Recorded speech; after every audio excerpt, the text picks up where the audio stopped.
We're back with another shitty Apex card. Can you be real for a minute? Oh, sorry. Hey, relax on the comedy. Funny welcome back to MMA Breakdowns and Bets. I'm Santino DeFranco. This is Brandon Olivas. We're here to discuss fights and we're here to discuss fights. There'll be zero humor in this else? at all. Yeah. You know, so I noticed in fight number one today. Well, the technical breakdown. Let's get to the evidence. Let's get to the analytics. to going stats. Wait, too loud. Fighter A, just 82% takedown defense. So I don't know how B is going to win at all. Fighter A is my pick. According to the numbers, more significant strikes, and you know how damage is scored these days. I like a minus 318 favorite right here. It's chalky, but you know there is some value in the goes to decisions. Good for 0.318 units. I like that. That's unit size. It's all about unit size. Bankroll management. All right, guys, we're back.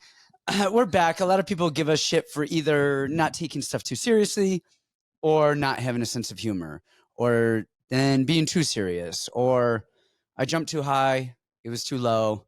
I don't know. The show is the way the show is, and you guys all tune in because the show is the way that it is. We don't try to force it. It just is how it is. It is what it is. What's funny is I was thinking about this today. Sorry, and you know, our monologue's going to be too long, too. Oh, boy. Just timestamps. God, half you guys are miserable at work. Don't you guys want a longer intro? What the fuck? Yeah. You're going to listen to a 45-minute fight breakdown and then go back to your miserable fucking job? Why don't you let us talk for 20 minutes? Who gives a fuck? I got to get that memo in. Oh, I hope he hurries up and gets to fucking Diane Thomas Peterson. Yeah. Oh, my gosh. I cannot fathom that they're talking about something that's not Thomas Peterson fight number one right now, minus 118. You know, this shit's funny to me is everybody on the show has watched me like grow up. Yeah. You know, from the first time that we started this. Oh, yeah. Just first. Brand. No. Remember when I first started this? First of all, I had hair, side of my head, first started this, bald every week. And I was like, guys, look how much I know. Oh, my God. So now we just go on vibes. Now we just go on vibes. But you know what's funny is I'll post some shit like this was the funniest comment to me. I said something the other day. I was like, I got to quit dating for people from the gym. Someone responded and goes, please don't. For my own selfish thing, I like to hear about it on the podcast. So please don't. More the better. Yeah. So you guys have watched me grow up, watched me go through a lot of phases. Quiet phase, loud phase. You know, happy, sad, everything in between. Yeah, every which way. I just put a brave face on front of the camera. Man, we do have another shitty Apex card, which we will get to in a minute. But I had a wild week last week. You got some nuggets that some news outlets can pick up and blow up? No. Fucking mum's the word today, man. Tracy shit herself to make weight or something? What Tracy was, you know, she took the fight last minute. She was supposed to fight Miranda Maverick this week. And so it wasn't like a last minute like thing. It was a week she wasn't in camp, but it was a week early. And so her just scheduling on dieting was, you know, a week early and whatever. And then just the opponent, Rose, man. Rose is a very tricky opponent. And after during the fight, you know, there's some times when I was saying in between rounds, I said, hey, just stop being on the outside. Like you're feinting and doing stuff, but she's not baiting. Just march her down and go. And then, you know, Tracy found some success later in the fight and, you know, she lost. Hats off to fucking Rose. Rose is a G. You know, and after the fact, Tracy was like, gosh, I gave her too much respect too early. And I just was, you know, watching, and then eventually she's like, when I started fighting, it was better and just too little, too late type of thing. Hats off to her for a few things. 5-round fight, first 5-round fight. She looked better as the fight went on too. Yes, she is a 5-round fighter, and she fought in Colorado. She went up 2 weeks before the fight. I went up there with her. You went up there with her. Yep. The cardio, as you said, even day one, you're like, it didn't affect her at all. Like day one, you were there doing stuff and you're like, she's not tired at all. None of it. So I wanted to share this just for UFC bettors or whatever like that. I had for so long put a lot of credence to the altitude. Yes. And the reason that I did was because I went there one time. I was trying to, someone else didn't like this either, lay my dick on the table. Like too much dick on table references. Okay. But I kind of actually mean that. Like, you know, you're going to go hard. Try to throw it. Yeah. Yeah. You can, so I was rolling with my uncle who I hadn't seen since I was a teenager, and then the professor of the gym. And obviously I'm going to go hard because, you know, like that's just what you do. And I just went so hard with them. And then if you go all out for 10 minutes straight, you're going to be tired no matter where you are. Yep. Add the altitude, a little more tired. And so I just thought about that in my mind. But fighting isn't always going hard. It's taking breaks, it's seeing things, it's moving. And so I was running a lot before I left for Colorado. And the heat was killing me. Even yesterday sparring, like back in the heat, I'm so much more hard, right? So much more tired from the heat. We got to Colorado. I was running 5 miles faster than ever before, never getting tired. I was doing all the drills with Tracy, just letting her beat the shit out of me. Didn't get tired. She never got tired. And I thought to myself, like, man, there's a lot of conspiracies, right? You got JFK. You got the Trump assassination attempt. I know you're, devastated. That was your 9/11 personally. You got the moon landing, all kinds of conspiracies. Up there should be Colorado altitude. Maybe, because I do think that we did see, I think C-Rod got altituded, and I think he got weight classed out. He looks so small. I keep saying this. He's a 35. He's not a 45er. I talked to him after the fight, and it's funny because I actually, it was like 1:30 in the morning. I texted him, said, "Hey, how are you doing?" Set you up? No, I turned, so I was walking we were eating some food, just some pizzas in the lobby with Tracy and the whole crew. And they were getting ready to like hang out and do stuff. And I was like, for that reason, I'm out. Because I'm not going out. I'm not going to a club. I'm not partying. I'm not anything after a fight. I go to bed, I drink a beer, and I go. You don't want to listen to Tracy's reggaeton until the wee hours of the morning? I was like, I'm out. So I walk over to the elevator, and I'm not kidding. I text C-Rod. I walk around the corner. There's C-Rod and his girlfriend. I was like, oh, hey. And so we were just talking, on the way up, and he was on the same floor. So we were just, going up and moving, whatever. And he said, man, I hit him with everything. And he just stood there looking at me and just walked me down. He was like, it was just shocking. But I said it, we were watching the fight, and about 2 or 3 minutes in, I actually said to, I think it was Eddie, I said, look at how red he is. Like his whole body was really red. And then, of course, he kind of jumped in. He was like, man, that choke just was so tight so fast.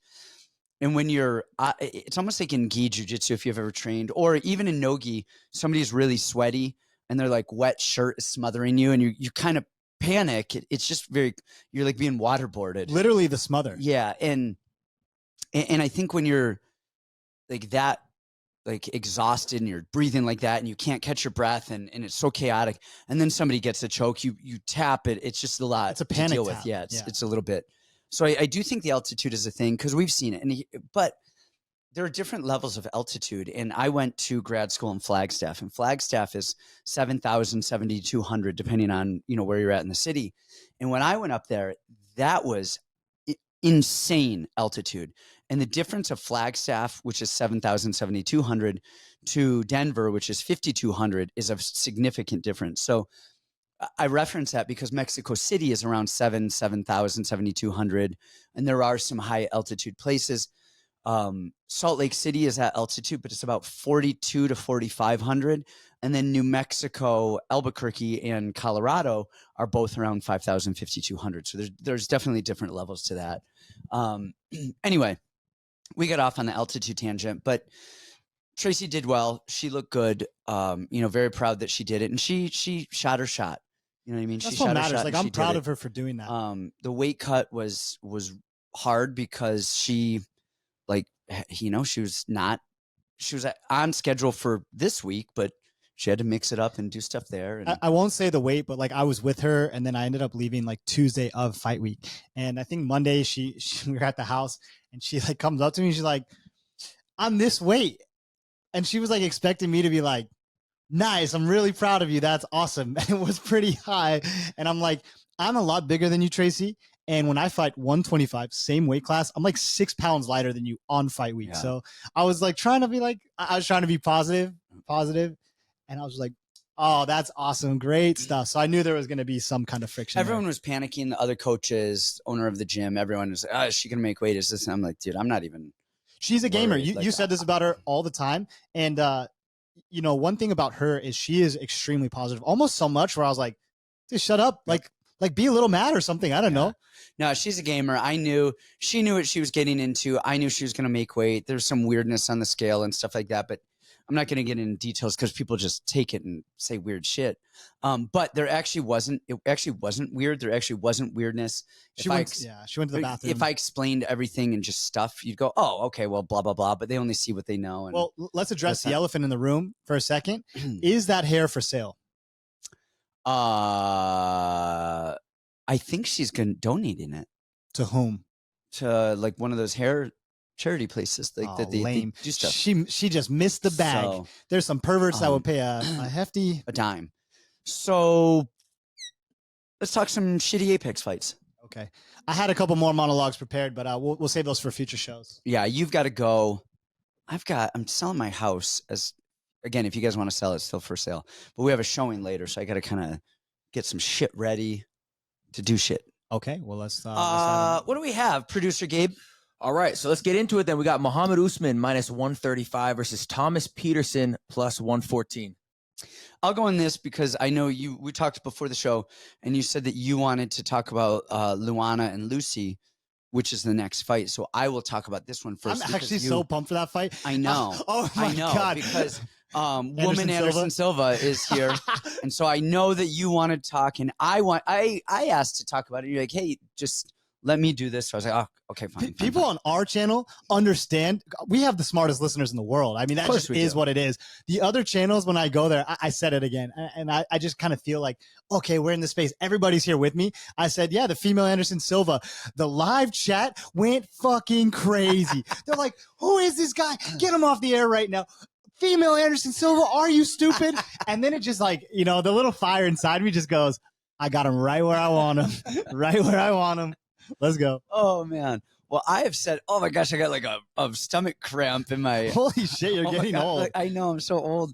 What I was drinking right as we went, I think as we went on air was like electrolyte drinks. I've been cramping for days now. Like every muscle in my body is like cramping. They keep sending us the big titty women to give us free drinks. That's great. I know.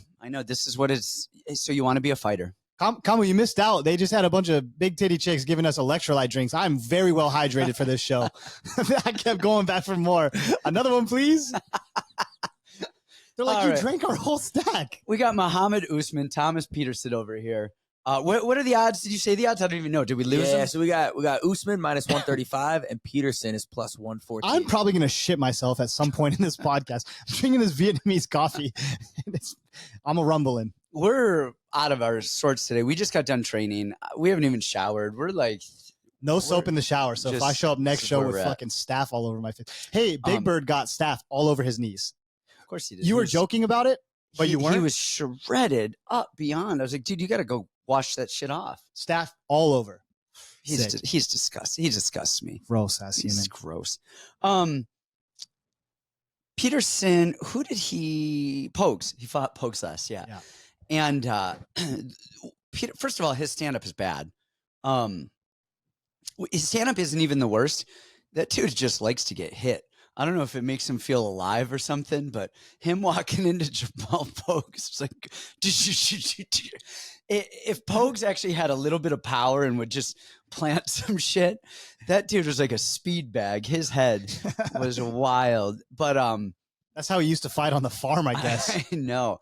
But he like grabs hands and then gets hit for it and pushes people to the cage and can't do shit because of it and tries to drop to shots from the cage and can't do shit. But then from the outside, when he shoots that single leg, he can wrestle the shit out of a single leg. It is really nice. Gorgeous. His wrestling after that, if he doesn't get that, or if he doesn't get that entrance, or if there's got to be a chain to do it, he's not getting it. But man, he grabs that single leg. We saw it on Contender against the shortest, fattest little T-Rex arms that you've ever seen. That wasn't bad, though. He could fight for being so fat. With the disclaimer for being so fat. But he had a hard time taking him down until he single-legged him and did it. But even that guy got back up, once or twice and did some stuff. That said, Peterson is not the worst. I think he was a 2-time Minnesota State champion, and they wrestled North Dakota State. Usman was actually a Texas state champion before he transitioned to football. And I think he was over at University of Arizona, and then he, had NFL aspirations and stuff. Usman is not amazing. His striking is a little loopy and clumsy and cumbersome, but his cardio isn't like the worst. It's not. It's gotten better, and he's moving. It's fine. It's not like amazing. He's on the Kamaru stack now. Yeah, and his offensive takedowns, when he needs to use them, he can use them, and his defensive wrestling is not amazing. It doesn't look like he's done a lot of wrestling, but he knows how to wrestle a little bit. I think that we can really see. I think Usman is going to win, and the reason they're opposite stance. And that one of the best things for you people out there when you're looking at film or if you're fighting is the opposite stance, fake the shot overhand, or opposite stance, right hand, right kick, same side kick, because the distance is different. And generally, even if you guys are looking at me fighting, generally our backhand is going to be lower than our lead hand. And as people fake a shot, that kind of opens your head up. And the Usman fakes that and loops so big into that we just see that so often that lands. And I can really see that landing a good amount. And even if it doesn't like knock him out and put him on his ass, I think doing that enough and just striking enough, and just if he does get taken down, if he gets up once or twice, I think he wins that fight. So I don't think it's like a lot of these fights, I'm not going to tell you to bet the house on and stuff, because like, is Usman really somebody that you can really? Absolutely not. Right. Absolutely not. So I like Usman. I think he wins. I think his wrestling is going to be good enough to defend a lot of the stuff that he needs to defend. I think these are heavyweights. Anything can happen. Usman can get one big shot, but Peterson, if he gets a takedown, could just lay on him and fat whale him. But I like Usman. Peterson cracks also. He's big and just runs in and gets hit a million times, but he cracks also. But so here's the thing with the crack. So he does, but he also gets hit so much. And Pogues is fast and moves, but Pogues is not a guy who's knocking people out. And I think Usman is a guy who's going to try to knock him out. And I think that can hurt him a little bit. Well, though. You don't think so? No, because actually, when that Pogues and Peterson fight got announced, I text Big Bird actually, and I said, "Hey, Pogues plus 230. That looks very enticing." I will ride or die for Jamal Pogues. I love that always guy. To the end. His big fat belly, but he's got so much. The fatter it gets, the more I'm betting on him. And well, not really betting. I keep thinking that. Hey, check that out. ESPN, UFC. Yep, I'm canceled. He said it. The fatter he gets, the more that I like him. But at some point, you'd think he'd take his career seriously. The problem with him not having power is that he's a middleweight that's just fat, but he's got a lot of skills. I said when I text Big Bird, I said, "Hey, Pogues got a great jab. He's got great takedown defense. He's a black belt in jiu-jitsu. I think he's really, really good. I think he's going to be a nightmare matchup for Thomas Peterson." And sure enough, we saw the fight played out. This fight, I think, is different. I think that speed and honestly just the jab. That jab couldn't miss. And that's why you're saying, man, Peterson just gets cracked a million times, because Pogues got the best jab in the division. I don't care. He snaps that thing. It's so clean. Usman's just a wild man. He's overhands and has no process, just kind of swings. And I think that's going to open him up for takedowns. I think that the fact that Thomas didn't quit in that fight, he was getting beat up by everything, and he didn't quit. That part is really important to me. At some point, I feel like he's going to get a takedown. He's going to be on top. He's got submissions on the feet. He will swing. He will throw down. We've seen Usman hurt plenty of times. I like the dog shot here. I like Peterson. Okay. All right. Next, we have Luana Carolina minus 115 versus Lucy Pudilova minus 105. You really didn't look at this one? You really didn't look at this one? No. You really didn't? No. All right. I'm going Lucy. I'm going Lucy in this spot. Again, just like Jamal Pogues, I would die for Lucy Pudilova. I like her a lot. And there's a reason I say that. Her striking is not bad. It's really long punches. It's really snappy 1-2s. She's a very straight puncher. She's got kind of a good rhythm. She parries punches well. Like, I like her striking. And we see Luana Carolina, right? She won the last fight against Yulia Solirenko. And who was the fight before that? What was her name? The little French Aries girl. Oh, sorry, Ivana Petrovic. Yes. Petrovic cannot wrestle. And Stoliarenko cannot wrestle, and both of them were okay being on their backs. And Luana's kind of gotten to a spot where she's decently comfortable defending takedowns, especially against these shorter. Look at the body styles of those girls, like Lupi Godinez, right? That was a huge upset, even though it was difference in weight class. But Lupi is a power wrestler, short, stocky. Stoliarenko is like a shorter, stronger woman.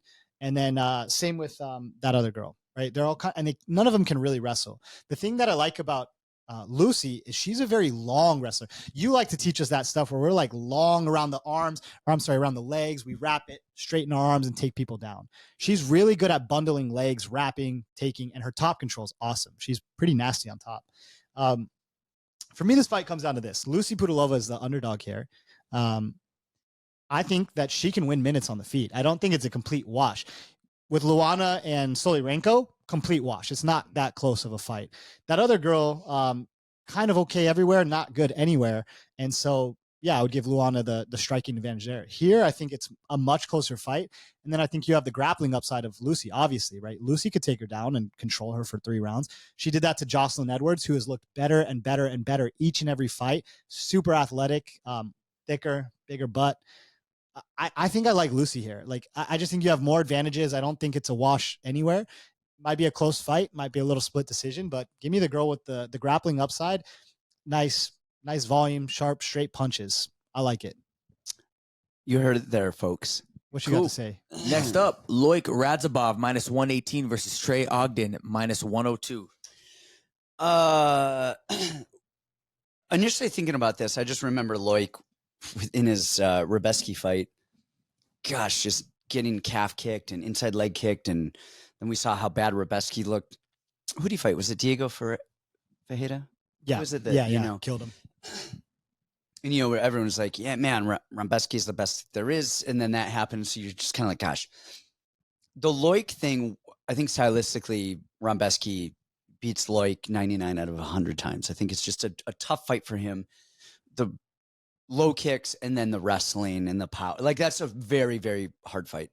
But then you look at Trey Ogden, and gosh, we're always like, I think we've been higher on Trey, but watching that first fight in the UFC where he just got taken down right at the end, and you just like, gosh, fight a little bit. But he has a great jab, and he is so much better than we give him credit for. He's an ultra veteran. Yeah, and he's good. He's got a good jab. He knows when to mix. We saw him against Holloway last, where he was just like, boom, getting the takedowns. He knew to wrestle him. He has good cardio, has good fight IQ. And he now has like a good Superman body. Like, he went from like frumpy to like, I mean, probably just changed the strength and conditioning program. Yep. He's got somebody new. Yeah. That's it. You know how that works. And then you have Loic, he's a good wrestler. He's a little bit of an ape in the sense where he's not overly technical, but he knows to just get in there and go. Like, he knows to fight and how to do it.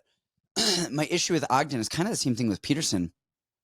He's really hittable, and he does have a good jab, but man, if you walk him down, he is going to get hit, and then he will shoot. The issue is, I don't think he can take Loic down. I totally agree. And so I think he's going to shoot. And it's weird. Loic won't offensively wrestle, but if you wrestle him, he will put you on your ass and like counter wrestle you and put you down. I mean, we, of course, with Esteban, of course, he took him down in that, but he generally tries to strike in. We saw him in his last fight with El Sawadi, moving and going and doing, and like is just patient and pressing and patient and pressing, and is just there and is just there and is just there and won't fuck off. And I see Loic just being there and just not fucking off and just forcing the fight, and Ogden getting smothered. The jab range is going to be great for him. Once Loic gets inside that jab range, I think he's going to get hit. Ogden is, and then I think Ogden is going to try to clinch and shoot and do stuff, and I don't think that's going to go very well for him. And so I think he has, just stylistically, has a really tough fight in front of him. I don't know that Ogden's going to get finished, because I think Loic traditionally is not a great finisher. We saw him finish his last fight. Yeah. But really, he's more of a decision guy. And he's one of those guys, we talk about it. He fades, but he has this weird ability to just keep going and going and going. I like Loic here. I think I like Loic by decision. Yeah, I played Ogden early got a good number on it. I think I got plus 150. And now the line is flipped. Producer Kamu, what's the odds? Loic is minus 118. Ogden minus 102. Okay, that line's been flipping and moving and doing all kinds of stuff. I mean, to me, this fight is completely just about fight IQ versus physicality. And like you said, I played Ogden early at plus 150, I think for like $500 or whatever the limit was at the time. And I can't wait to jump out of this play. I can't feel it anymore because I worried even in the last fight against Halaba. I worried that he was going to get tagged up so badly on the feet and he's going to be shooting desperation takedowns because we do see it. Like sometimes he shoots from really far away and he is so slow and kind of predictable. He shoots after he gets hit. And so he'll like somebody will hit him. He's not here in his hips ready to go. They hit him. And so he pulls them away and then he kind of goes and reaches. And then he like pulls it in and finds it. And I think someone like Loic's hips are so good. He moves so well. He's so strong and physical. I agree with you. Like that's going to be really, really, really tough to get a hold of him. And then you just have these big bomb. Like, so I played Ogden early. I think I picked him on the last show, but I think I'm switching to Loic. I just think that physicality is just, it's way too much. And he is good. He does have skills. He throws heat on the feet.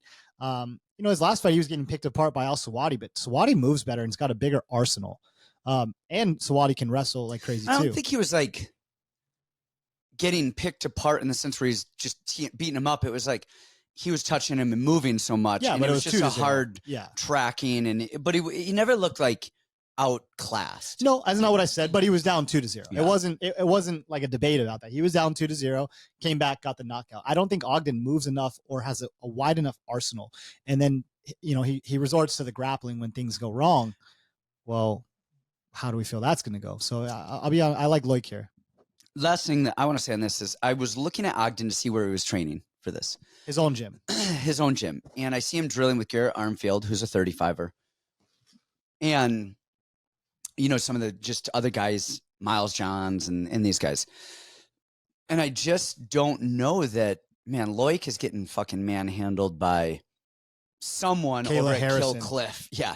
Like just some big ass humans doing big ass human shit. Kayla Harrison. And I just see like that.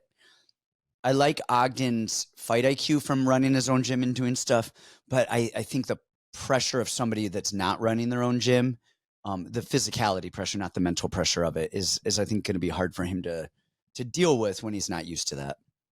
All right. What do we got? All right, next we got Miranda Maverick minus 218 versus Diony Barbosa plus 180. Did you take that? I actually did. So I want your thoughts first, but why the hell you pick and choose your women's fights? This one's going to be so boring. Okay, so why do I have to explain myself to you? Because she was supposed to fight Miranda. Yes, Tracy was supposed to fight Miranda. So I already knew what I was getting at with 50% of the film. So I only had to watch half of the women's fight that I didn't want to watch. Didn't you have to didn't it make you puke having to watch a Brazilian woman?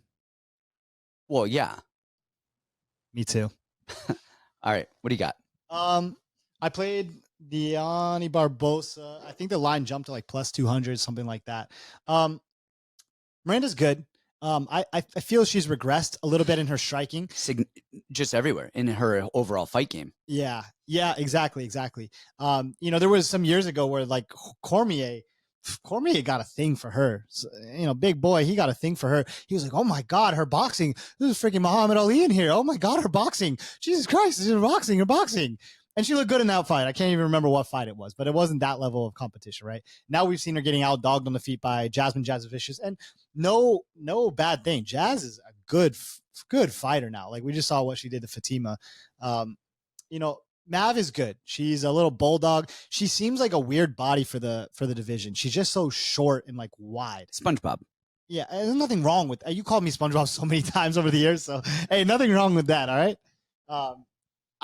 I just think the physics, like, it's going to come down to this. The first time that Miranda shoots, does Diony sprawl? That's it to me. Also, the thing is, Diony's takedowns are really unique. She doesn't just shoot blast doubles all the time. Like a lot of time, people run at her and she'll hit a trip or she'll hit a judo throw. She mixes in her takedowns really, really well. And I think the physicality, I think the striking, there's a lot of factors that are going to go to her.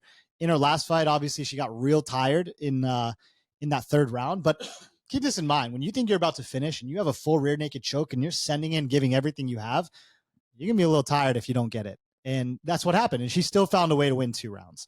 I don't think Mav is that kind of high volume striker the same way that Ernesta is. I like Maverick. I think that very possible she wins like 2 out of 3 rounds. I think round 1 is going to be a tough round for her with Barbosa. Barbosa is just athletic, good kicks, good punches, just does everything pretty decent. I played Barbosa. I like Barbosa here. I was watching this because I was very big on, I was DC. I was big on Maverick for a while. I really liked her. I liked the way that she was. I liked Maverick. I loved her early footwork. I loved her stance. I loved her striking. There's some very like tiny details in her movement, the way that she set stuff up. I loved her. And like you already said it, she's been regressing little by little by little. And I don't like her striking anymore. I think once you start selling pickles, it's all downhill from there. It's all downhill. Feet picks and pickles. Done. Next thing you know, she has an OnlyFans and she's out of the UFC. Hey, there's nothing wrong with having an OnlyFans. So, she does one thing, and actually against Jazz, she was winning the stand-up battle. Not Peace and Jazz. Jazz has a cinder block for a head. I think you could probably. She's so mean and nasty. You could run her over with a car. I don't think you're gonna hurt her, but Miranda was winning the stand-up. Not anything crazy, but just by outpointing. Then Miranda, this is where you go wrong. Everything that she does is all a setup for that head to the outside single. And she's a southpaw against orthodox people. She tries to smoke it, and she fakes the shot, fake the shot overhand into the head to the outside, or fakes and then throws. And that's it. That's her entire game. And it's all predicated on head to the outside single leg.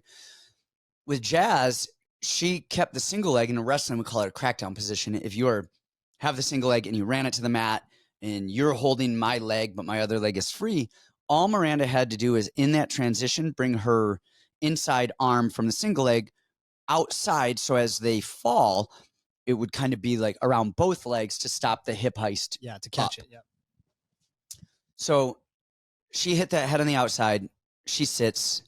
Jasmine is like, hey, let me just butt drag and hip heist and then put you on your back. And Miranda Maverick is turtle around ends. So Miranda is like, hey, I'm going to make some really good adjustments here. And I'm going to do the same thing again. And Jasmine was like, try and stop me. Was like, all right, I'm your huckleberry. And she did. Hip heist came up again. She's pretty vicious. And so in the third round, coaching, this is where coaching comes in. This is it. The coach is like, hey, stop going head on the outside into that crackdown single leg position. No, they didn't. They didn't say that. And so she did it again, and the same fucking thing happened again.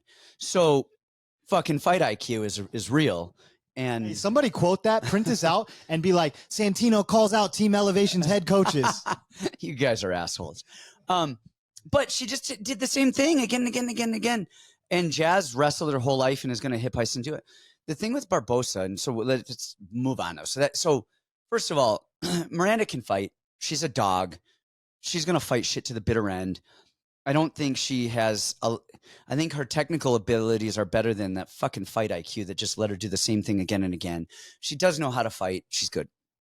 Barbosa, when I was watching film on this, I was like, I don't really know Barbosa. I'm watching. They're like, oh, she was a Brazilian judo national champion and a Brazilian judo international champion. And I don't know if that means like there was a tournament, an international tournament, or if Brazil has different champion levels or something. Yeah. I don't know. I was like, okay, well, that's good. She's going to be fucking good.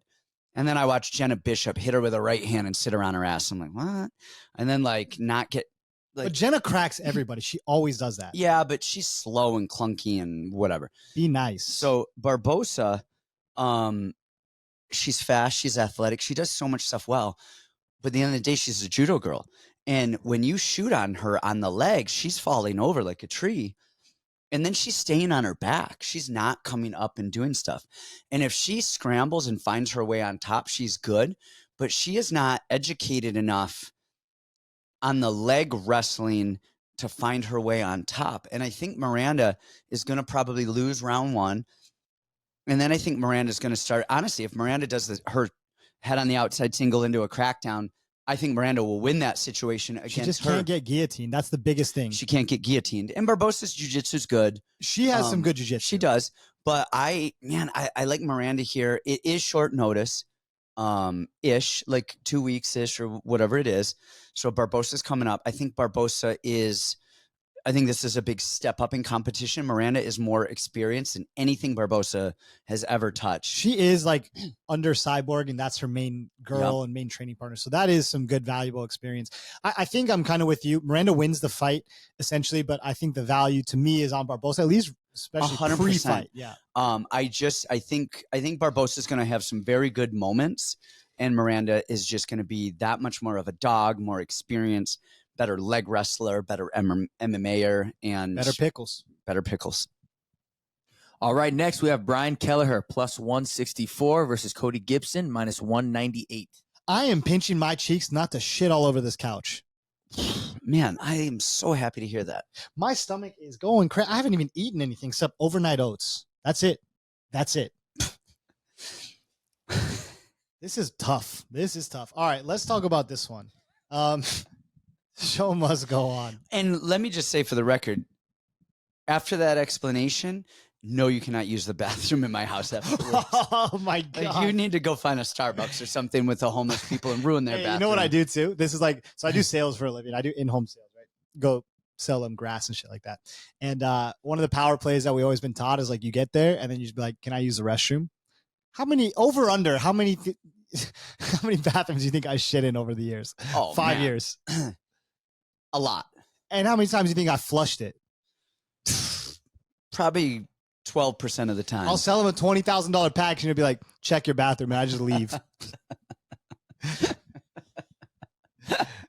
Oh, man. Hey, come on, be serious. Coffee's guys. for closers. Guys, be serious. Come on, stop. Come on, quit it. Uh, I think Cody Gibson wins. I think Kelleher's washed. I liked Kelleher. I tried to make a case for him against Cody Garbrandt, but I think the dude's had way too many injuries, way too much stuff. He's just loopy and slow. There's always a chance he cracks Cody. But for him to work his grappling for 3 straight rounds, I think Cody's big, strong. He's super game. We saw him go tooth and nail with Ray Borg, which was a crazy fight. I think Borg is, although smaller, a better version of Kelleher, a way better version of Kelleher, better skills everywhere. I think Cody's, I don't want to say the side because he's, minus 200, but I like Cody to win here. I can't wrap my head around this fight because both of these guys are so unpredictable in everything. And like Kelleher, he beat our guy Hunter Azure, but Hunter was winning every second of that fight. Beat the hell and out then of just him. got fucking clipped with a left hook and just like, what do you do? Kelleher loses to everyone who's good, and then he will, but he finds a way to finish shit, and he's got a good guillotine, and he's got some stuff. Thing with Gibson, man, is Gibson is 1-5 in the UFC. Crazy, because he's so much better than that, it feels like. He just doesn't know how to win. He's super stiff. He's super clunky. His hands are not, he's like swatting punches. He's just bullying his way in. I don't know. Like, the only way that Cody Gibson wins this is a decision. I mean, I would assume, because You think he can put out Kelleher? Keller's been finished so many times now. Yeah, but Cody Gibson he has no finishing power. He doesn't have finishing moves. He doesn't have jiu-jitsu. He doesn't hit hard. He's not even, I mean, his volume is predicated on just running forward. Like, I don't know, like, what he does. And then when he does shoot, he puts his head right in fucking guillotine position. You okay? Yeah. I'm watching you, and you like, I don't know, you just sat back for a second, and you just went, I'm just checking in, making sure you're okay. No, I'm good. I'm exhausted. I've been on the go for like the last 3 days straight. I just got back from Vegas this morning. I forgot. Oh, yeah. So here's a sidebar. I don't know how much of this I can say. I'm going to start saying, and then you say more if you can say. So I will say, why we were in Vegas. I'm just stop. I'm going to say, I'm going to say very limited. This is one of the biggest podcasts in the world, so we do have to be a little careful what we say. His brother has an amazing opportunity to do some amazing shit, and he brought his brother. I'm not even going to say his name because I don't even know. Like, you guys can't figure it out. Camuela, whatever his last name is, and his brother, whatever his first and last name are, went to Vegas. Camuela brought his brother up there, dropped him off. to some amazing stuff that will be released in a little bit at the opportunity to do some shit. And it's a massive, massive, massive exposure on the biggest outlet, scene, entertainment, everything Platform. on there is. And holy hell, is it going to be cool. Yeah, So that's cool. why he's tired. And we went up there with our sister, Shanice, as well. Shout I out don't to know. her. I don't know a Listener of Sister the show. Kirk. Listener I of don't the know show. a Sister Kirk. Big fan. Big fan. Big Yeah, fan. I'm unfamiliar with this Kirk. Well, it's time for me to start riding your little brother's coattails. Like, hey, dude. Hey, man. What's going on? How you feeling today? Just start trickling in. Just. I now need to be. Don't say his name, you son of a bitch. How you know I was about to say Shanice? Okay, well, we don't need to know her name either, because then Shanice you can sounds a link lot it. like shut the fuck up. And anyway, that will be super cool when everything is said and done. And then I am gonna ride Shanice's Hey, dude, can I have brother's coattails. Can I have a little loan? I have this business idea. Yeah. Anyway, Brian, like, man, Brandon's been so nice to me since getting back. It's been great. He's been so cool. Anyway, Brian Kelleher, Cody Gibson. How many comments do you think we're gonna get? Like, dude, these guys can't even get through one breakdown. Dude, you watched him against Garbrandt. He was throwing that calf kick. Garbrandt's leg was swollen. He looked good. First fight after surgery. He had a beaver tail on the back of his head. That was weird to me. Cody Garbrandt hits fast and hard and does good shit. I'm going Kelleher for the upset. Fuck everyone. I'm just avoiding this fight. I'm not gonna. Oh, yeah, bet I it would never. You guys don't on either side. bet on Kelleher for the upset or don't touch it. But anyway, all right, next up. We got one of the 700 Koreans on here, and I don't even think we can talk about this one, but go. All right. Hyder Amel plus 164 versus Jung Young Lee minus 198. So Jung Young Lee is Korean Tiger who trains with us. The second sexiest Korean that I have ever seen. Who's number one? He's on this card also. Oh, My boy. your boy. We'll get to him later. We won't, that which we don't speak of until we speak of him later. But Korean Tiger, all I'm going to say is he came here. He's 11-1. I think he's 11-1, right? Yeah. I am a good cage wrestler, and I always go with everyone as soon as they get into the gym to let them know what's up, because You're the enforcer. I'm the enforcer, and because I need people to know I'm gonna tell you what I'm gonna do to you, and you need to understand that I know what I'm doing. And honestly, that is really, really important. And this is something that drove me crazy just about gyms I've trained at in the past. It is hard to respect somebody. Honestly, and I just mean this. It's hard to respect somebody that doesn't compete and doesn't train. Like, how the hell do I know that you actually know what you're talking about? That's exactly it. And we see so many fat black belts that like don't actively do anything. And I'm like, man, why do I have to respect you? Damian Trainer says it all the time. He's like, hey, in high level fighting, I'm going to kick like this or whatever. And people are like, well, in training, I do this, or I always do this. And he's like, you guys, there's a big difference in what you do in the highest level live in a fight versus what you do in training. Don't come at me with your bullshit of what you do in training, because he's got the best Instagram account ever. He's done it all at the live level, and stuff is different. And so I could tell you in theory to do this and this and that, and I don't spar anymore. I don't have the chin anymore. My brain is shot. But you guys know, I mean, I used to spar with you guys all the time. Yeah. Dude, you were my number one training partner for the first 6-7 years. You were, at Siege. Yeah, and I would spar and wrestle and this and that. And so even today, so I go with Korean Tiger, and I'm like, watch what I'm gonna do, because I'm the fucking man. And we're doing some cage wrestling stuff, and I shoot in on him. That dude is a piece of steel. He is the most physical, like just strong human I think I've ever felt in our weight class, like 45, 55, like just his body is insane. Oh my gosh. First of all, Eddie Cha, was like, that's one of the reasons why he came, Korean, zombie and, all this stuff. So he comes, I'm like, he's massive. I'm like, Eddie, how is he going to make weight? He's bigger than our 55 pounders. I don't get it. He is so strong. It's insane. He is so physically talented. It's insane. His twitchy movement, he is amazing, man, on a physical level. Really good technique and technical level on really everything. And so that's it. That's all I'm gonna say. I don't like to get into stuff, but I was just shocked at how good he was. Yeah, I nabbed him up right first off day. the bat. The very, very first day that he was here, nobody like sometimes people don't lead practice, and sometimes I end up leading the warm-ups, and I'm like, who am I? I'm in this room with all these UFC fighters, so I'll lead it. And he was just kind of standing on the side, and nobody would like address him or talk to him. He's just sitting with the guys that he came with. And then I was like, hey, let's go. So me and him started drilling into school.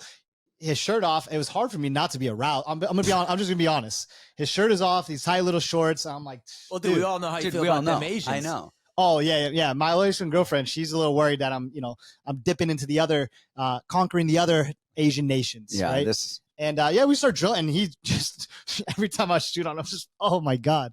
Let's shout out Steven Lim. Okay. I just know him by MMA Kehoe, but he's the one every time we go to Vegas, he always is so accommodating to us, takes us to his restaurants, his coffee shops. But he actually messaged me and he said, this I thought was really interesting. He let me know that, or was it you, that he's never had coaches before, like coaching or training partners? Let me see. I don't know if I'm allowed to say this, but yeah, don't say anything. No, he just said that he wanted to go to Fight Ready because of Eddie and because of you. He loves you, by the way. I think he watches the show, maybe. And he was just like, dude, he's never had like training partners before. He's never had like real coaching structure before, and everything. Yeah. At all. He said he's basically just been in the gym, just training by himself. So for as good as he is, to have no structure at all is really, really impressive. So I actually, with all of the Koreans on the card today, there's 4 of them, 2 of whom have done some time with Zombie in his, their camps, and then Turtle. I think Korean Tiger has the highest ceiling of them all on this card. I'm so big on him. Well, He's yeah, because Superboy has already been around the block. Those guys have already done so much. So anyway. Oh, my stomach is on a timer. All right, let's go. All right. Next one. All right, next we have Bill Algeo minus 166 versus Duho Choi plus 140. This line's dropping like crazy. I'm going to go on this one just really quickly. Choi was coming off a long layoff and, with his Korean military experience, and then fought Kyle Nelson. And I remember him looking way worse against Nelson, and I remember it being a draw, but I forgot it was he got a point deduction. Yeah. So he won that fight other than that. And Kyle Nelson has been on a tear lately, just beating people who he just should not be beating. It's nuts. That said, though, I think stylistically, I like Algeo here for the upset. It's not an upset. He's favorite. Oh, is he? Oh, yeah. Okay. So, but the line's been coming in. I think Algeo was at some point like minus 220, and to me, I was like, that's a little rough. But now minus 166 is a little bit more enticing. Yeah. I think just with the movement and the style, Choi is a good jiu-jitsu guy, but his wrestling's not great. We saw that his wrestling is kind of where he failed in the Kyle Nelson thing, and then he would turn. When he gets on top, he did a great job on Nelson. You get on top of Senor Perfecto. I mean, dude's going into like, dude, he's going to get up. He's going to move. He's doing all the right stuff. And for as good as Choi is, he doesn't have that power of Nelson to like physically bully him around or the style. He's too patient. Or the style. Yeah. And man, for nothing more than brevity and to kind of get going and moving because we have a lot more stuff to go. I really like Algeo here for the decision win, volume, movement.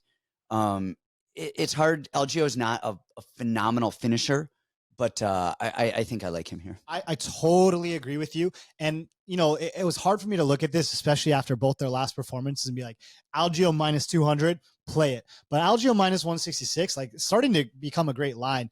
Just Superboy is too patient. Kyle Nelson will stay in your face and just keep dogging you out. And then he cracked Algeo, and that's what happened. And that was like a huge upset, and it was a whatever finish, whatever. Superboy sits back, and he's got these short little arms, and he'll fire, and he's fast when he does fire, but he's just patient. And he's going to, what I feel is going to happen is Algeo is going to pop that jab and start the movement and start his swag. And I think Superboy is going to be chasing and just falling into this rhythm that Algeo always gets into. I think Algeo is going to go right back to ultra vet status where he was before. Don't forget, look how good his wins of age, like beating Brito, the way that he beat Brito. Yep. Like all his wins of age well. The dude can fight his ass off. And like you said, there's no grappling advantage against Algeo because his jiu-jitsu is so good. And his MMA jiu-jitsu is even better on the cage and hand fighting and knowing to get up. Stand-ups, submissions. He's great. So I go Algeo here. All right. All right, cool. Next, we have Cody Durden -120 versus our boy Bruno Silva +100. So I'll talk about this. I don't like giving picks just because it's weird. Bruno he's trained with me since numerous fights before he was ever in the UFC. I've been training Bruno forever. He has since moved to American Top Team recently, where this is a weird thing about ATT. Durden is down at ATT. Bruno is at ATT. So they have to just train at different times and then hope that nobody explains and says everything of what's going on. So it's just a weird thing. Honestly, though, who cares? Like, they both have access to film. Okay, Cody Durden is going to wrestle. Bruno is going to strike. Like, who cares, you know? So the thing with Bruno is his striking is so good. People don't realize, like, his timing and his rhythm, and he hits hard, and he does so much stuff so well. Sometimes he'll get bullied around against like bigger guys. We saw him. Who'd he fight? Big Russian. Tagir. Stuff like that. So we see there. Bruno's offensive wrestling is good. His defensive wrestling is good. I think his actual weakest areas is jiu-jitsu. I think, which is ironic. Which he's a jiu-jitsu black belt, but I think in a jiu-jitsu match, I could actually see Durden winning a jiu-jitsu match, whereas in a wrestling match, I see Bruno winning. Like, if we're doing just one takedown and the winner stays in, Bruno wins. If we're doing, hey, it's a 5-minute go, now I start to like Durden because that motherfucker won't stop. He's going to shoot and reshoot and come up and shoot again and then throw some punches and shoot. And he breaks people with his pressure and doing stuff. And I think that's going to get Bruno a lot of trouble, is not the technique, but the pressure and the wildness. I think the chaos of Durden is going to give Bruno the hardest time. Can Bruno handle the chaos? And then with Durden, everybody knows he's going to shoot, and they know it, and they know it, and they know it. And then he comes up swinging punches. And so you're so fixated on the shot that the strikes land, and then the punches go, and then he goes and he's in and out. His back control is really good. And I think we saw him with who's the Brit that came with us? Hadley. I mean, that was just such a good performance right there. The difference, though, is Hadley doesn't have the wrestling that Bruno has. And I think Bruno should definitely. What are the odds on this? Bruno is +100. Durden is -120. Wow, that's interesting to me. But I think Durden has got to be able to get in the chaos and get the fight to the ground and steal some minutes in that sense. Whereas Bruno has got to like defend the wrestling, create some space, and snipe Durden as he comes in to go. And I'm not giving picks on people I've trained with for a long time. But anyway, that's I've trained with Bruno for a long time too, man. He's the only guy to like. Hey, feel free to give a pick. Like, you're not me. You're not his coach. You're that. I'm not worried. I just don't feel comfortable doing stuff like that. But I feel comfortable. I picked Bruno in this spot. Man, his striking is really, really good. His wrestling has gotten really, really good. I was saying, like, as a 18, 19-year-old, I used to be able to take Bruno down, jump on his back, and finish him. And I was just like, that's all I could do. Like, standing with him, I was like, hell no, I'm desperate. Let me just shoot and be that. Then he started training with Henry and working at Valiant all the time and working his wrestling. And then somewhere he just got really, really, really good. And then he mixed it with his jiu-jitsu, and he's really good. It's weird because Cody wins so dominantly sometimes, like 30-27s, but I feel like his margins can be really thin because he's not doing a lot of damage. It's mostly all control. And kind of like we talk about, I like these matchups where it's wrestler versus grappler, kind of, but Bruno can grapple it's too. It's control versus damage. Yes. And that's what it comes to, whether they're grappling or whatever, it's control and Durden damage. does get tired, and he admits it. Like, man, I got tired. And I think that if Bruno does like one or two things, one or two stand-ups, and he gets back up, calf kicks him, hits him over the top, like, he wins rounds. Yep. And so I played Bruno for $1,000. I think I got +120 or something like that. So Bruno's best thing is he does this. We actually call it, the Bruno combo. As he goes, he jabs high, he jabs to the collarbone, and then that right hand snipes. That's what down caught the me. middle. He flash KO'd me like that. Yeah, and I wouldn't be surprised if we see something like that. All right, next up. All right, next we have Kurt Holobaugh +110 versus Kanan Kruszuski -130. I don't know what I think about this. I don't know what I think about Kruszuski. We saw him in his fight against Elvis Brenner, and he's in a Muay Thai stance, but boxing. And so he's just marching down. Square, hittable. there. Yeah, just marching and going, but he does hit a lot and he does do stuff well. And then you have Halabaugh, who is just a dog and a good boxer, but cannot stop a takedown to save his life. He stopped a few against Hubbard. That's the one thing. So I said this on the last show. If the Ogden fight and the Hubbard fight were switched in order, you would be like, man, Hubbard's going to be minus 400 here because Hubbard's going to wrestle him and get him down and he'll never get back up. Yeah. But in the Hubbard fight, right, he did get taken down, I think, the first round. And then he was defending takedowns. He was seeing things well. He was keeping him off his legs and then just beat his ass. And then he goes to the Ogden fight and just, I'm not even going to try. Lays there. Yeah. It was crazy. I haven't seen enough of Krzyzewski to say much. I mean, I watched his Contender Series. I watched his last fight. He got hit over the top, and he's just marching it down. But Halabaugh, the one thing he does do is he mixes angles and punching and highs and lows and body, whereas Krzyzewski is just so Muay Thai. And man, when he comes in and throws, he throws, and it is good. Kind of reminds me almost of C-Rod's 1-2s, where it's like big 1, big 2, and if they land, they hurt. Halabaugh's throwing straight, and then he'll go around and then go to the body and loop stuff. He's 37 now. Krzyzewski's not like a spring chicken. He's 33 or 4. He's a little he's a little soft. He is a little soft. His wrestling, I don't know if it's amazing, but Halabaugh has the jiu-jitsu as well. I lean Halabaugh here. Just because I'm not overly educated on Krzyzewski. Again, I've watched what I've watched. But Halabaugh is Halabaugh does not have wins in the UFC either. That Hubbard fight is his first UFC win. And so you're just looking, and that's the thing here with the Gibson one, Cody Gibson one, and with this one too.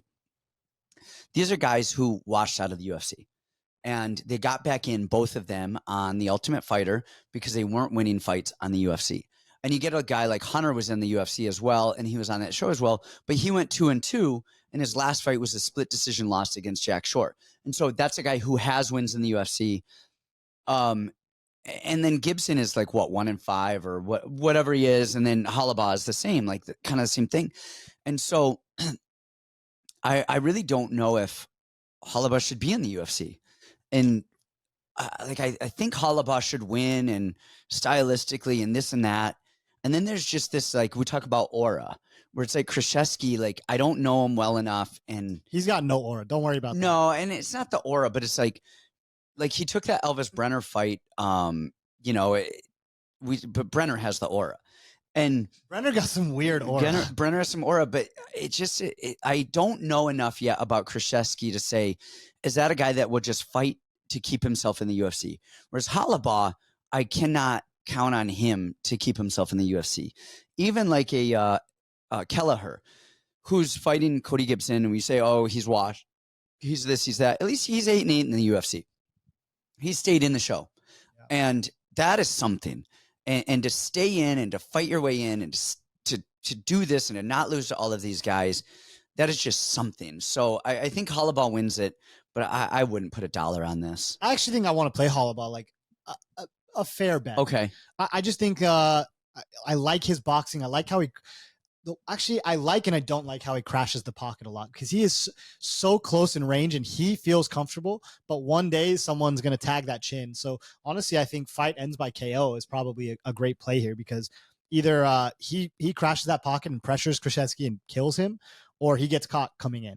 If it's KO, I think you have to go Halabaugh, because I was looking at his record and he's durable. He's not a guy who's getting finished a lot. Yes, but I see that style it's going to happen one day, because he's just charging in like this and he's good throwing his offense. Most people are shying away, but if Krzyzewski just stays in there and meets him right there.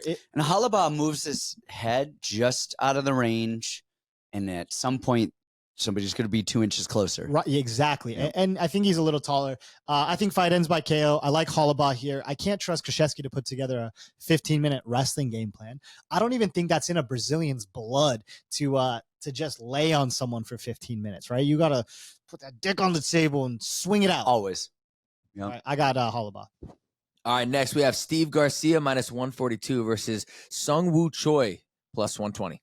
I'm going to let you start on this, but the only thing is soy. Do not call him soy. Soy. Soy No, Choi. I am soy milk. He is Choi milk.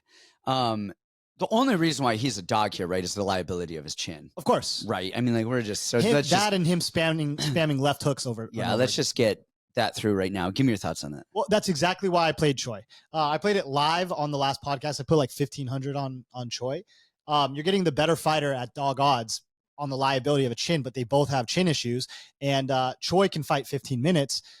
Steve Garcia, just with his style, I love how he fights. But for me, it's Steve Garcia round 1 KO or that's it. Once Choi settles into the fight, he's a much better technical striker. He's got good takedown defense. Like, he legitimately has such good skills, but constantly finds a way to fumble every freaking time. It drives me crazy. But, look at the Jarno Aarons fight. Like, he did get rocked in the Jarno fight, but Jarno's nasty striker. Yep. And you see Jarno just won his last fight. He's going to keep taking steps up in competition. So that win is aging well.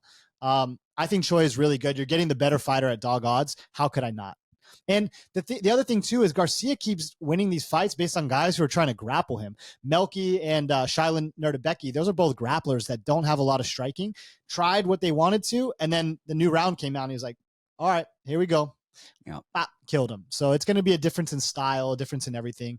I pray to God that Korean Zombie has Choi stopping the left hook spam. That was probably the worst he ever looked in his career is once he moved to Killcliff. And all he was doing is left hook, left hook, left hook, and Trezano killed him. Yeah, I like Choi here. They said so his last fight against Jarno was with Zombie. And one of the things that Zombie said was that he was very good, but he didn't really have like game planning. He was just trying to go too much and swinging and going. No shit. And he's like, so we tried to settle him down. And you could see that in that Jarno fight. And actually, the only thing that landed on Jarno that actually sat Troy down was like a lead uppercut. Like, he just jumped in with it and went. And but you can see a couple minutes into that fight, into any fight of his, he starts with a game plan. And pretty quickly, he's just like, nope, back to the old me. I want to go. Oh, let me at him. And you're like, just hold on. Troy's technical striking is so good. Holy shit, is it good? His chin is bad. Technical striking is good. I don't even think his chin is as bad as, like, we talk about this a lot. You get hurt when you're trying to kill somebody else. Yeah. And everything with Choi is I'm going to try to kill you. And then you just get hit at the same time. He does have that left hook. What's nice, though, is actually how he sets that left hook up. It's beautiful because he doesn't check left hook. I mean, he does, but he doesn't. And what I mean by that is generally, like, on a check hook, your stance will be here and you're going to like loop and go backwards. He actually will, he's narrow. If you guys can see me on screen, our other camera cord broke, so we can't get close up. So that's why we're doing the wide right now. We have to switch our cord. Is he throws his jab and he doesn't stay narrow as he exits like a lot of people do. A lot of people throw the jab. They want people to jab back so they can pull and fire the right hand. Okay. What he does is he throws his jab and he pulls himself square. So now as people come in, he's loaded for the left hook right there as opposed to the right hand. And then the other thing that he does is he'll prod and poke with that right hand. So he's narrow. He'll poke with that right hand. And then as he pulls square. And so the left hook is loaded as he goes. So it really is a gorgeous way to set up that left hook to where he's not having to loop over and swing and check hook people in a traditional sense. It's almost like a lead hook, like he's stepping in and loading and following. Really is really nice. He also has good kicks. He also has a good jab. I'm wondering anyway if Steve Garcia is a southpaw, so that alone is going to limit a lot of his ability to throw that left hook, which I think it'll actually be good because I think if he fights for it too much, it's not going to be there. But Troy also has a good right hand. He does that left hook to the right straight, and he's so clean with it. And I think if eventually as the fight gets wilder, I think Troy's left hook will find the position. It's sharper for sure. Yeah, and it really comes down to like Steve Garcia is getting hurt. We saw him drop by Nuremberg. And then he's beating up grappler Melky game plan. When he went against Maha, who can punch, he was sat down fast. Oh, yeah. And Choi can punch as well. Now, you guys are going to clench your cheeks harder than Brandon is right now on the couch. Do you hear my stomach? I'm worried that it's going to get mic feedback. Because that chin is a freaking liability. But Garcia gets hurt and rocked and everything as well. Give me the chin for chin. Let's go the better technical striker. We could go chin for chin. We could go ban for ban. You know, like the song. Yeah, the song. You go clinch for clinch. All right. Hey, that was my last Instagram caption too. So now I got to really be about it. I said, give me Sungwoo Choi money line for the limit. And it was a picture Kamu took of me in Milwaukee. I was like on the phone. I was like, hey, take a flick of me trying to look cool. I was actually talking to you though. I was actually talking to you about the weight cut. And I was like, he took a picture of me and I posted Sungwoo Choi for the limit. So let's run it. Let's go. All right, cool. In the co-main, Brad Tavares plus 136 versus Jun-Young Park at minus 162. This is a weird one stylistically because I'm a big Park fan. When he can get takedowns, and the takedowns are going to be tough here. So now we're talking about a kickboxing match. You have one guy who's plus 80, one guy who's like minus 200 in a kickboxing match. Yes, and Park is what is the line?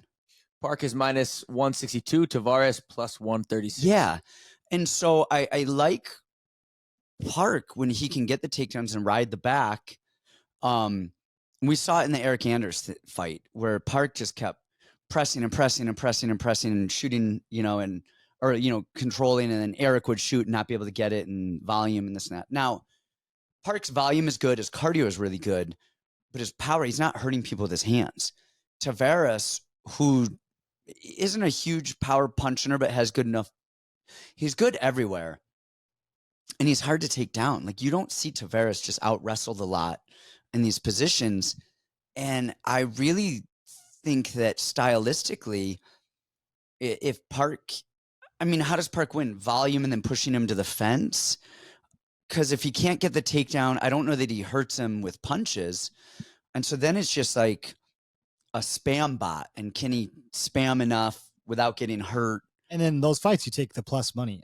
Yeah. I kind of like Tavares in this fight. So, yeah, I think it is absolutely risky. Tavares is older and has not looked great lately. But man, I think on a betting level, considering all things equal, give me Tavares, who you know what you're getting. He has good stand-up. He has good power. He's hard to take down. He's an ultra vet against a guy who is very good at what he does in a stylistic manner. But if he can't get it, I don't know if he will be able to win. I asked this on the last show. I said, if this were just a straight kickboxing match, what would you line this fight if it was straight kickboxing? Yeah. Oh, you're going Tavares.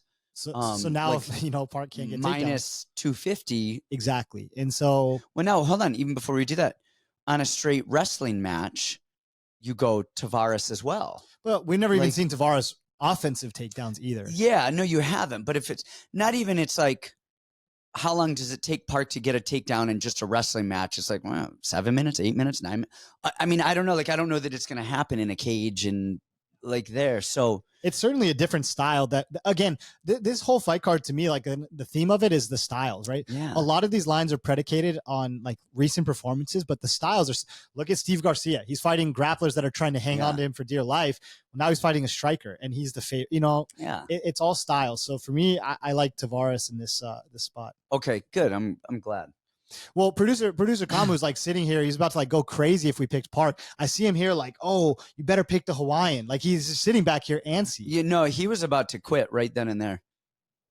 No, I'm good, man. You guys agree with my pick, so I'm happy. I was gonna ask, you don't have any allegiance for your Hawaiians, huh? No, we're all in agreement here. All right. So main event, Coach, you want to give us a Fight Chalk promo? I don't want to give you a Fight Chalk promo, but I'll do since you said it. FightChalk.com. All the lines, all U.S. books, because nobody wants those offshore books where you can't even deposit. Books. Yeah, like Laotian, Southeast Asia, Macau books, where you've got to get your money out via crypto, and then you got to send it through 28 carrier pigeons to get over there, and you can never get your money back. But U.S. books, DraftKings, Caesars, BetMGM, all on FightChalk.com. No Laotians with machetes will come chop your legs off. You don't pay. Jeez, man.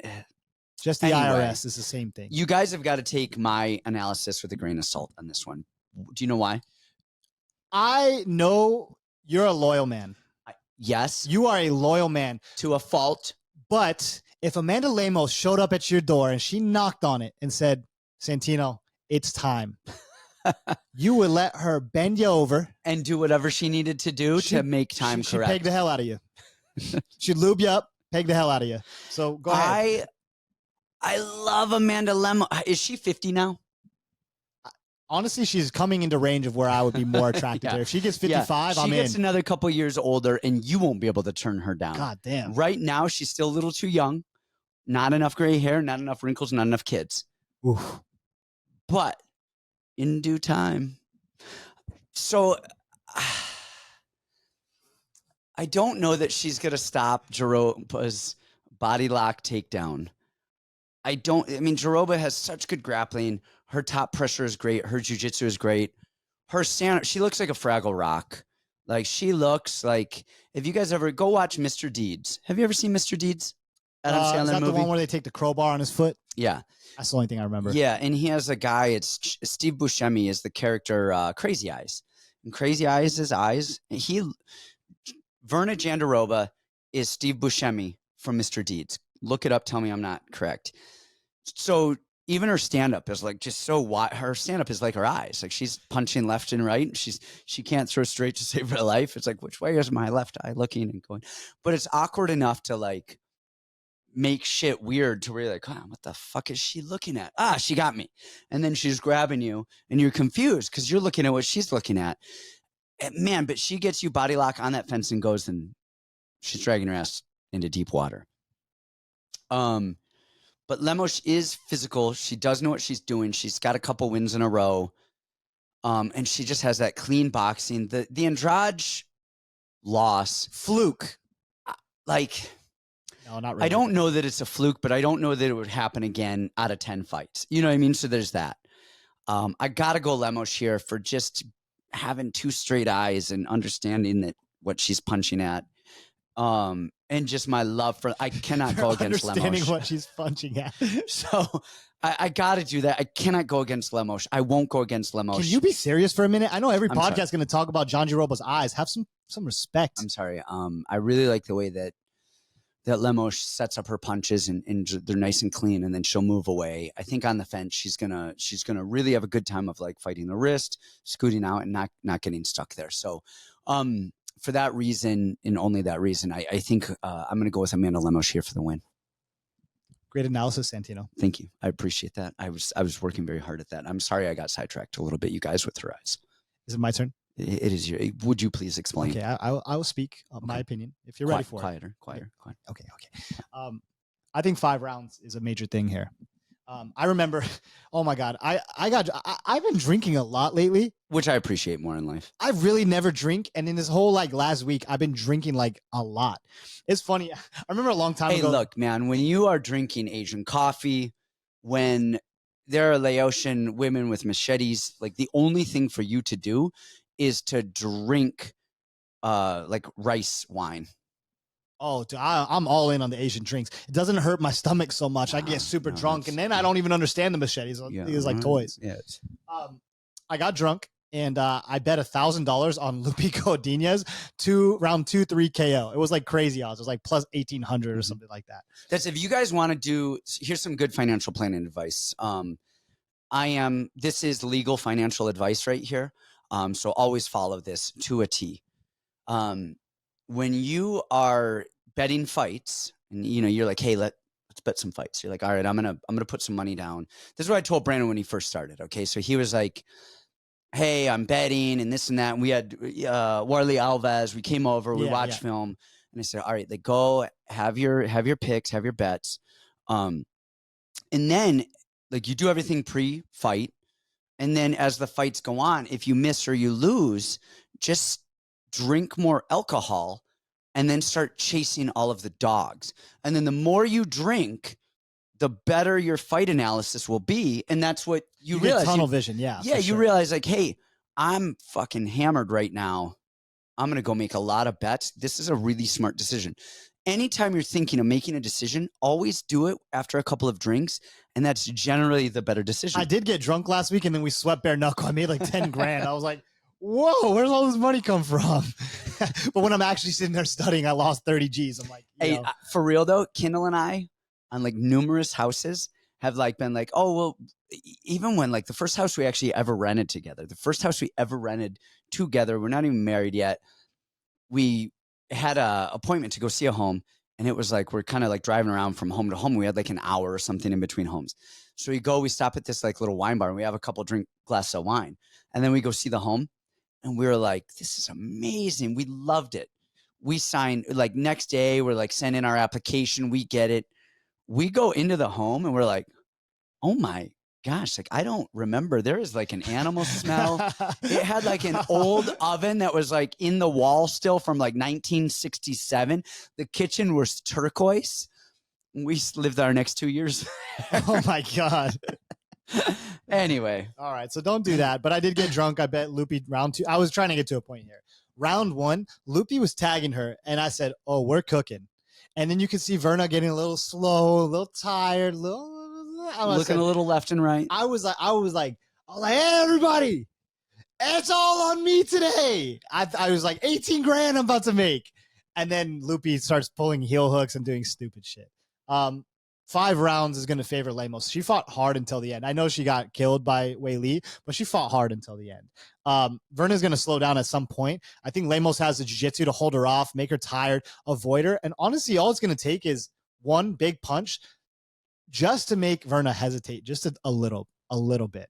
The fact that Lemos is a dog. See, the problem is I understand what the read is. Like Verna can get her down, submit her. She's got really good top control. She is sticky. She's amazing on top. Yep. She's great. She's a great jiu-jitsu girl. We talk about her all the time. But I like Lemos scrambly, annoying. She just went against Mackenzie and she did fine. Mm-hmm. And who won that fight? Mackenzie won, right? No, Lemos. No. When she fought Verna. Verna won. Who won that fight?